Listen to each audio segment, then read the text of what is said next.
Hello, and welcome to another edition of All Around Town. My name is Roger Wilson, and I'm the Director of Government Affairs and Public Policy.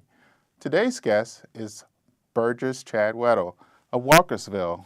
Welcome again to the show. Thanks. Nice to be with you again. Yeah, how are things in Walkersville? Pretty good. We just went through an election in September. Oh, yes. And we have 4 of our 5 council members are brand new, so we're looking forward to seeing how all the new people do in the town. We were glad to have people step up and run for the elected offices, but at the same time, sad to see experience. We lost a lot of good experience with some commissioners that decided to retire or do other things. So, how many commissioners do you have? we have a total of 5 commissioners and the Burgess. Okay, and they don't represent a district or anything? No, they're all elected at large. Yes. Okay, very good. Well, that sounds exciting. Yes. I'm sure they're going to have new ideas and concerns that they're going to bring to the job there. Okay. Well, tell us about Walkersville. Where's it located? We're 6 miles northeast of Frederick, so in a lot of areas we butt up against Frederick. We use the Monocacy River sort of as a natural boundary between us and Frederick City. Okay, and that's right up 194 there. Correct. Or if you can get off 15 on Biggs Ford Road, those are 2 major areas to get into town. And the number of residents that you have there? We have a little over 6,000 residents in the town. Oh, I didn't know that. Yeah. 6,000. Sounds like you've seen some growth there. Yes. Okay. In the 80s to the 90s, it went from about 2,500, but it's been growing steadily since that point in time. So right off the bat, the economic activity, have you seen any new stores or retail? Or? Right now we have a Rutter's gas station that's being built on an old Exxon property, so I'm glad to see that being from an empty, abandoned property to start being used. So that's in the construction stage right now. Other than that, we really have housing development that's going on. Okay. We have 2 developments off of the Biggs Ford Road area, Parkside and Mill Run. We have one that's beside the Walkersville Elementary School, the Bell property, has gone through the stormwater management process, but no houses have been built yet, but that'll be starting soon. And a townhome property off of Glade Road, so still seeing building within the town and always welcome to new residents. And how many homes are there? All of those together should provide no more than 170 altogether, because obviously the roads are congested. Unfortunately, we don't have control over widening 194 or 15, but we do know that the state and the county are looking at that, so we're excited about that. You said 170? 170 homes between all of those projects. Okay, very good.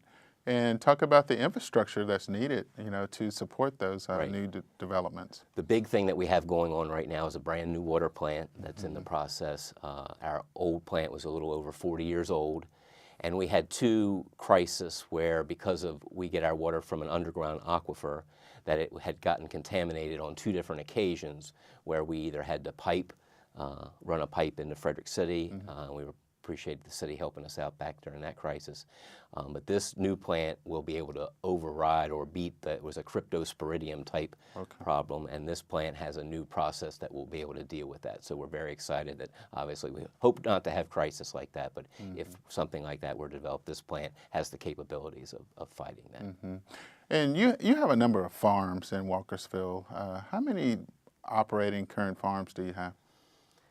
I'm not sure of the exact number, but we've tried as a town to put what we call a farm belt around the existing area, because most of the town commissioners after the 1990s wanted to slow the growth down. So we're not anti-growth, but trying to see approximately 10 to 20 homes being built over the course of a year because of the needs that the infrastructure needs to provide. And this plant, obviously, we're excited about being able to do that. And it doesn't use salt, so our salt is our major cost with the old plant, so we're hoping that this plant will save us money in the long run. And so when do you foresee this plant being built? It's being built now, and I think operational it won't be up until probably this time next year. But we hope that all the construction keeps going on. Yeah, approximately location in Walkersville? It's right beside the existing plant, so we were able to purchase some property from the fire company, but we were able to situate it right by the plant behind the fire company, and so very pleased about that. Okay, very nice. And so talk about your other activities that are going on legislatively. Is there anything that you're proposing?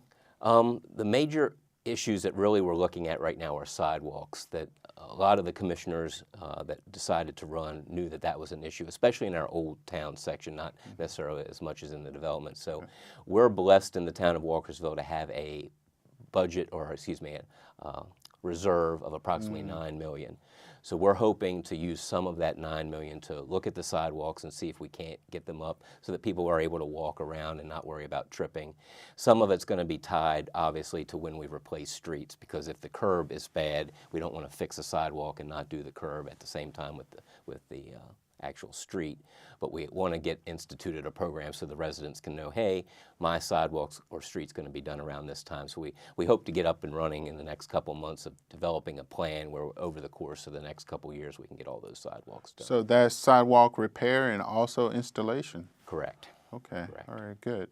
Well, they often say that, you know, having good sidewalks is a symptom of a healthy community. We hope so. Okay, people are getting out walking and getting to where they need to go. Right. Now, since the last time that you and I talked, you have built a library Right. in the town of Walkersville. Can you talk a little bit about that? Sure. We're so pleased. We have a brand new county library off of Glade Road. It replaced the other library, and that again, this one is about 4 times the size of the last library, and doing a lot of exciting community events. The library board is good about hosting events there, so we're very excited that it's nice that it's closer to a lot more residential areas so that people can ride their bikes or walk to it. So we're very pleased about the new library. Mm-hmm.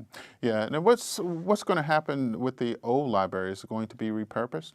Not sure, since the county owns that. Again, Okay. we're looking at different ideas that certain residents had some ideas about, but we're also, Rock Creek School was talked about possibly coming out behind the Walkersville Middle That's School, right. which is where the old library is. So I'm not sure if that may need to be taken down to provide access to that, or I've always said that since there are some portables at that school, if they were to possibly move the school's library into that, and that would open up some space possibly for classrooms. Mm-hmm. You mentioned Rock Creek moving in. What's the timeline on that, do you know? They've just provided a site plan to our planning commission, so that'll be reviewed in the next couple months, and I would anticipate that still probably being a year to 2 years out for actual use. Okay, very good. Now, you were also reelected as Burgess, so has a vision, or, you know, what does Walkersville look like 10 years from now? I hope, being on the board now for 22 years, I've again seen the town slowly growing, and I'm pleased with that. And we want to encourage the practices that my last Burgess, Ralph Whitmore, did, I felt, and again, Orly Borland, being very fiscal conservative. That's why we have the $9 million in reserve to try to keep our tax rate as low as possible. Again, always looking for new businesses to come out. We are at a little bit of a disadvantage because we are so close to Frederick City, but again, always welcome to new businesses coming out. But primarily staying the course about how we've been doing over the last couple of years, because I hope the residents are pleased with how we've been trying to manage. Well, it's a wonderful place to live in Walkersville. You know, I often go to the parks there that you have at Heritage as one example. My children go to Walkersville High, so we spend a lot of time in the Walkersville community. And I must say, it's one of the best communities here in Frederick County. So thank you for all you're doing and all the service. I know you wear a lot of hats in the county. And when do you sleep, Chad? I try to be active because that does help me keep out with the community, with the fire company and the alumni association, and pastor in a few churches and things like that. So it helps me to see people, which I hope then, again, they have the ability of saying, hey, we don't have a Burgess that's not involved in the community. So I try to stay active. Well, you're definitely visible. Yeah, okay. All right, so you have a number of commissioners that have joined the board there. And so what are their budget priorities? I know that some of them, again, sidewalks are a major issue, but trying to reinvest the farmers market, which we've had out in the town in the past couple of years, and a green team to try to, again, be environmentally sound, which is with as much as possible. Working with our parks, again, as you mentioned earlier, we have a great park system. We have Heritage Farm Park, which is our primary active use. We have a community park, which is sort of low-key, where the families can go and not worry about necessarily being involved with athletics. We're always looking for volunteers for our various boards and committees. We have a planning commission, we have a board of appeals, we have a parks committee, an ethics committee. So I do know that we're going to have some openings coming up, so we'd always ask the residents to check the Facebook page and our town website, because that's where we announce the positions, and would always welcome Always new looking for individuals, volunteers, certainly. yes. You mentioned your meetings. When are your town meetings? We hold our meetings the second and fourth Wednesdays of the month at 7:30, with the exceptions of the month July, November, and December, where we only have one meeting, and that's always the second Wednesday of the month. And those meetings are at 7 o'clock? 7:30 at Town 7:30. Hall, Okay. and you want to use the meeting room entrance, which is the closest one to the back parking lot. Okay. And, you know, one of the other things that I wanted to share with you or talk with you about is your residential state troopers. They play a significant role, and they provide a tremendous value in the community as far as public safety. Could you talk a little bit about that? Sure. We, within the last 3 years, went from a 3-resident trooper program to a 5-resident trooper program, because we saw with leave and vacation times that 3 was just not providing enough adequate coverage throughout the town. When they're not on, obviously, if a resident calls 911, they're going to be provided with the closest person, whether it be a sheriff's deputy or someone else from the state police coming. But now that we have 5, it provides a lot more coverage throughout the week. And so again, we're just able, when a person can call, to have them respond a lot quicker, since they're usually in the town. And so we were grateful to the state police for all the protection that they provide us.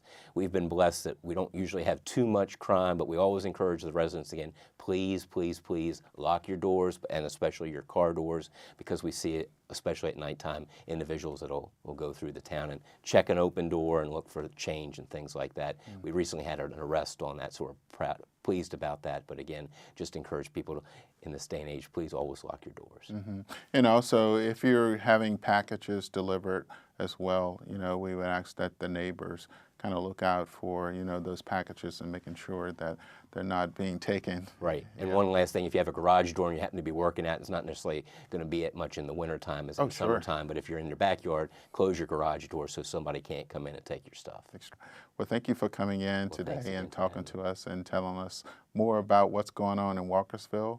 And for the viewing audience, if you have never visited Walkersville, it's a wonderful community to come and visit and spend your money at. So thank you again for tuning in to All Around Town. I look forward to seeing you all around town.